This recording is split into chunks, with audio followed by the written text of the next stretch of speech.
Hello and welcome to Ukraine in Flames, a special project brought to you by Ukraine Crisis Media Center, Ukraine Catholic University's Analytical Center, and NGO Euro-Atlantic Course.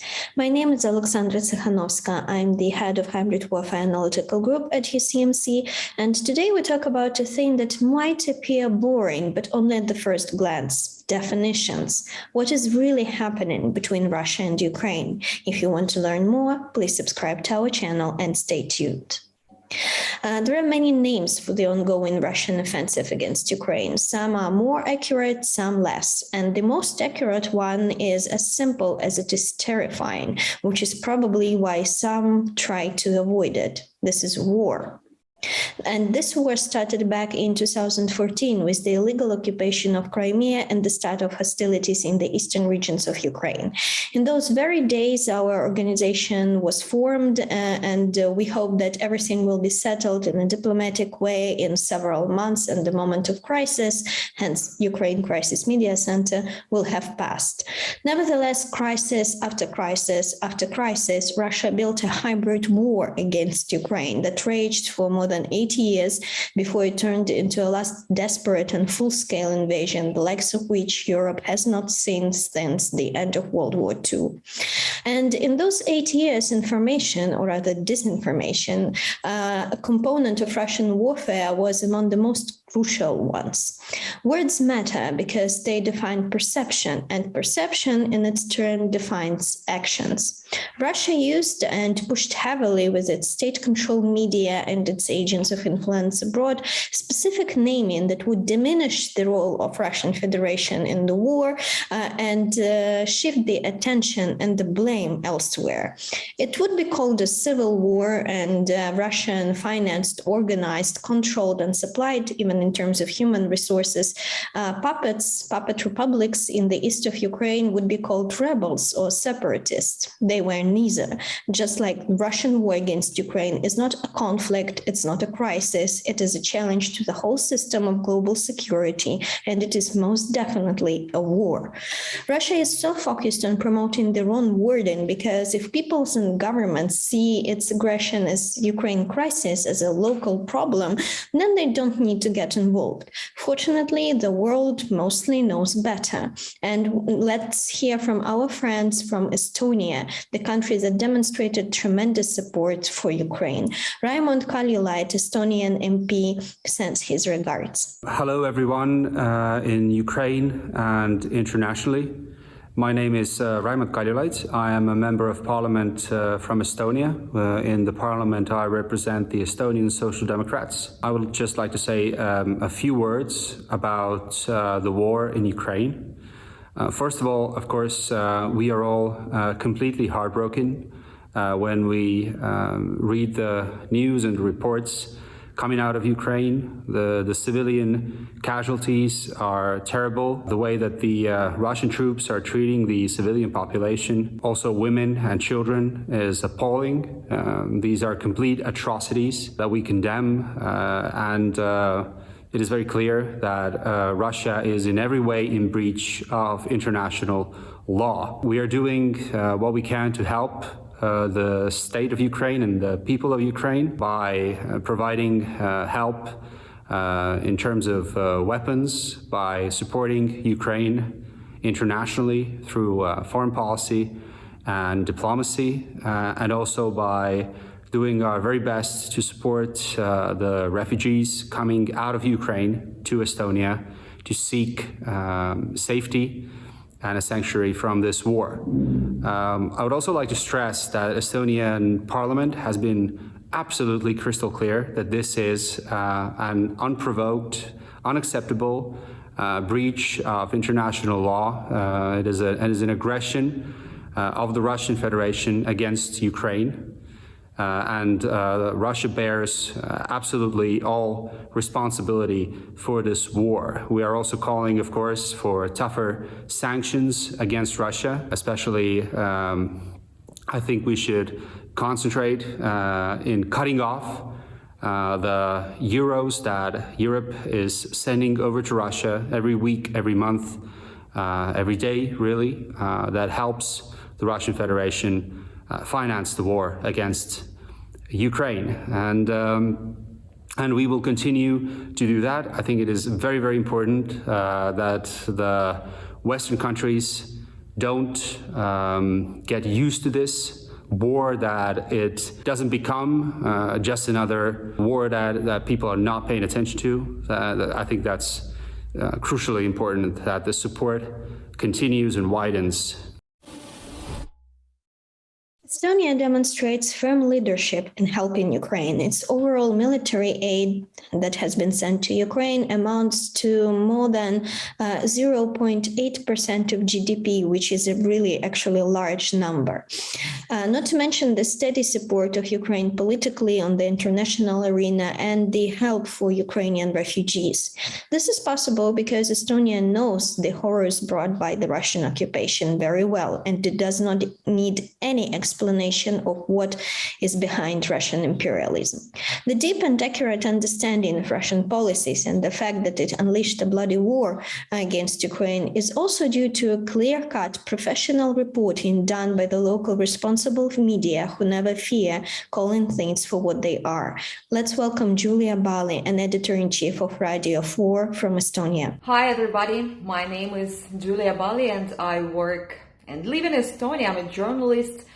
I work for the biggest public media in Estonia, and it's Estonian Public Broadcasting. It's evening time in Tallinn at the moment, and I'm preparing for the late night hard talk show. And you can even imagine it's about Ukraine, about war and Ukraine, and of course about Europe and European support to Ukraine. We journalists of Estonia, we have our strong position in terms of war in Ukraine. This is war. This is how we call it. And this is what it is. Actually, this is not kind of conflict. This is not kind of local crisis. Guys, this is full-scale war. This is full-scale invasion of Russian Federation into Ukraine. And there are a lot of death, a lot of suffering, a lot of many absolutely enormous things we are covering at the moment. I would like to support all my Ukrainian friends. I have friends in Ukraine. I would like to support all my Ukrainian colleagues, journalists, who work day and night to cover the stories. As we do here in Estonia, but not only in Estonia, because we also send our reporters to the front line, to Ukraine. They don't have guns, but it's okay, they are not soldiers. But they have different weapons, like word, like credible information, like fair reporting, like disclosure of war crimes. All these awful things we are witnessing at the moment in Ukraine. This is war. And we must support Ukraine in all different terms and meanings. We must do as much as we can. Unfortunately, we just ordinary people. I mean, we are not military. We cannot close sky over Ukraine. But I know we can do much. We can give shelter to these women and children who were forced to leave their houses and to run away, to escape from this disaster, from this war, from this cruelty of Russian soldiers. And we can give them shelter in our homes and in our soul also, while brave Ukrainian soldiers are fighting with the enemy. It's very important, it's crucially important to say about this war as much as we can. And today's show is also about Ukraine, as I told before. It's very important not to soften the issues and the topics, not to soften the words. These terms are defined. This is war with all kinds of heavy weapons, with all kinds of sufferings of ordinary civil people. I'm proud to be a journalist at the moment. I am proud to do my work as good as I can. You probably know that Estonia has a very high position in the index of the free press. So they're trying to keep this position right now and to prove our Ukrainian friends and colleagues, but also to our citizens that we are worth of it, of this position. I would like to say about my huge support, and not just mine, but all of my colleagues, to the Ukrainian people. We will stay for you and we will stay with you.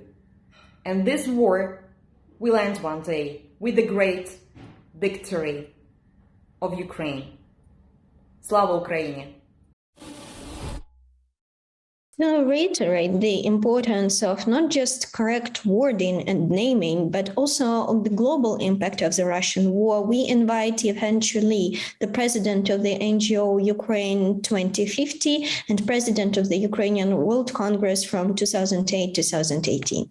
He delivers a powerful address on the reasons for Russian aggression, how it threatens the world, and why it is most definitely a war. Ladies and gentlemen, can Russia's war against Ukraine be considered as a Ukrainian crisis or a local conflict? The short and emphatic answer is no, it cannot. Russia's dictator with insatiable imperialistic ambitions has openly lamented for years that the breakup of the Soviet Union was the greatest catastrophe of the 20th century, and he vowed to restore its so-called glory. To achieve this, Putin's geopolitical course was to fully subjugate Ukraine, dismantle NATO, and reconstitute a neo-Soviet empire. Why does Russia start with Ukraine? In his book, Strategic Vision, America and the Crisis of Global Power, the well-known US foreign policy intellectual Zbigniew Brzezinski wrote, "It cannot be stressed enough that without Ukraine, Russia ceases to be an empire. But with Ukraine, suborned and then subordinated, Russia automatically becomes an empire." Putin shares this strategic vision and always considered Ukraine as a crucial component of Russia's imperialist plans to reconstitute a neo-Soviet empire. Although Russia's imperialist course starts with Ukraine, it clearly does not stop with Ukraine. Indeed, on February 22, 2022, 2 days before Russia launched an all-out war against Ukraine, Putin delivered a menacing message that the US and NATO are Russia's main threats and that they would use Ukraine as a foothold to strike Russia. Thus, Russia's initial plan was to invade Ukraine, quickly capture Ukraine's capital, Kyiv, replace Ukraine's government with a puppet government subservient to the Kremlin, and take full control of the whole of Ukraine. Once that was achieved, Russia would continue westward into NATO member countries, since Putin calculates that NATO will not trigger Article 5 of the North Atlantic Treaty if faced with Russia's threat of using nuclear weapons, which the Kremlin has already started to invoke in order to intimidate the West and deter it from supporting Ukraine. Since that initial plan failed miserably, because Ukraine's armed forces demonstrated incredible skill, strength, and determination in their heroic defense of Ukraine's territorial integrity, Russia has turned against Ukraine's civilian population with a vengeance and is committing genocide in Ukraine.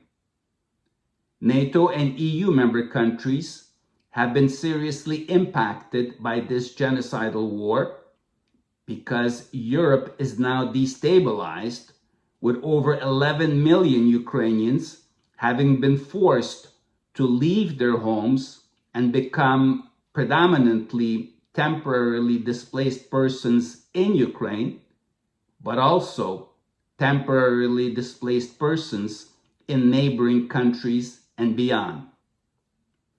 Moreover, on March 4, 2022, Europe's security was dramatically compromised. Indeed, on that infamous day, the Russian military shelled Europe's largest nuclear power plant situated in the Zaporizhia Oblast in Ukraine.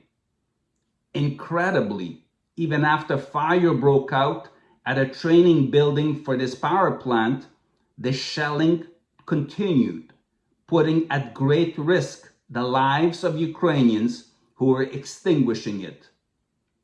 For the record, radiation does not need a Schengen visa to travel from Ukraine throughout the European Union.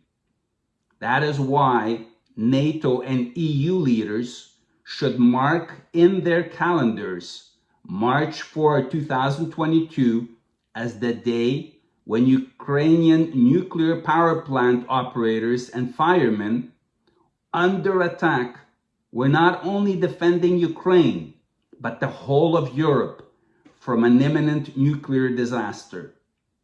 According to Ukraine's authorities, such disaster would have been 10 times worse than the 1986 explosion at Ukraine's Chernobyl nuclear power plant. Russia has also raised the prospect of biological and chemical warfare, increasing the risk of another pandemic at a time when the world is still recovering from the effects of COVID-19. At this point, anyone who still does not recognize that Russia's war against Ukraine is seriously endangering global peace, security, and stability is either totally misinformed or part of the Kremlin's group of useful idiots. To conclude, we have another very important point to make. Russian attempts to portray its war against Ukraine collide with reality on too many occasions, especially given the history of Russian aggressive foreign policy, which targeted other countries before Ukraine. There is a pattern, and this pattern demands understanding as well as tough response, perhaps especially visible with the example of Georgia, which suffered from Russian aggression in 2008, for example. And we have Régis Jeantet, a French journalist with more than 20 years of experience, who is based in Tbilisi. And from the capital of Georgia, he unpacks the similarities between Russian attacks on Georgia and Ukraine. Looking at the current so important events in Ukraine from Tbilisi, from where I'm talking to you, it seems obvious to me and for most of the Georgian people that this war is not only about Ukraine. It is not a Ukrainian crisis as such, of course. Here in Georgia, we saw already that war, much less violent, fortunately, but we saw it in August 2008. This is the same war. This is the same reasons of the war. We see a lot of reasons which are the core of decision to make the war, which are really, really similar. So it means it goes beyond Ukraine. And this is the continuation, I would say, of the same war. The core narrative was the same in 2008. The question of NATO was at the very center. I'm not sure that NATO is so important or is the only reason why Russia decided to make the war. I'm even quite sure that not. Because who would dare to attack a nuclear power? But still, it was important. There was the summit of Bucharest, the NATO summit of Bucharest in April 2008. The decision was not to grant the MAP, the Member Action Plan, to Georgia and Ukraine, but to promise them that at some point they would become member. Of course, for Russia, it looked like that there was a window of opportunity to act to stop this enlargement of NATO. And it was certainly a very bad signal. So it was the core narrative around NATO. The method was very similar. There were some military exercises in the North Caucasus, and once the troops were around Georgia, it was just a matter of days to invade Georgia, which happened on the 7th of August 2008. It was not about denazification, for example, but I remember that the website of the official website of Georgia were hacked, and the Russian hackers dispatched some photography of Mr. Saakashvili, the president with the mustache of Hitler. So the narrative was the same. If you are our enemy, basically you are a Nazi. It's a continuation of the war by Russia and not by Mr. Putin, because here from Georgia we see the things a bit differently on this regard. Because if you remember, the two regions, the two breakaway regions, which are South Ossetia and Abkhazia, became de facto independent from Georgia before Mr. Putin. Ossetia, the war of secession of Ossetia was in 91-92, and Abkhazia 92-93, so much before Putin came to power. And much became the question of NATO became an issue, because this is precisely because Georgia lost 20% of its territory that they turned to NATO to try to get some solution for their security. So you see, NATO is not the core reason. Of course, what we can see immediately is that the question is like a kind of typical post-colonial war. Russia is against the independence of the former Soviet Republic, doesn't want them to emancipate, and that's certainly part and very important part of the reason why Russia could not admit the independence of these countries. And we could go back, for example, for Georgia, the whole history, how Moscow was against Shevardnadze in the 90s and so on. If you want to become NATO, and we observe this now in Georgia, you have to do a lot of reforms, not only for the army, but for the society and the governance of the country. So basically you have to make them kind of democratic countries.